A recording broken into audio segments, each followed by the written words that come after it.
નવી સવારમાં આજે એક નવી શ્રેણી અમે શરૂ કરી રહ્યા છીએ. આ શ્રેણીનું નામ છે હંસવાણી. આ નામ આપ્યું છે પૂજન પટેલે, કે થોડા દિવસો પહેલાં 24 વર્ષનો એક યુવક મને મળવા આવ્યો અને મળીને અમે બધી વાતો કરી.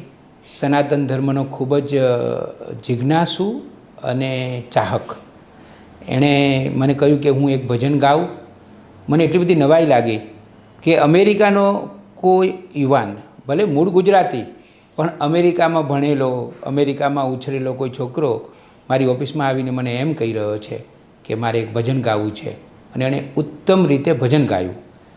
હવે એની ઈચ્છા એવી કે સનાતન ધર્મ મહાન ધર્મ છે, સનાતન સંસ્કૃતિ, સનાતન જીવનધારા, એની વાત ડિજિટલ સ્વરૂપે આપણે મૂકવાની જરૂર છે સમગ્ર વિશ્વ સમક્ષ. અત્યારે નવી સવાર અને હંસવાણીના સંયુક્ત ઉપક્રમે અમે એવો પ્રયત્ન કરીશું કે સનાતન ધર્મની બધી જ મહત્ત્વની વાતો લોકાભિમુખ રીતે મૂકવામાં આવે.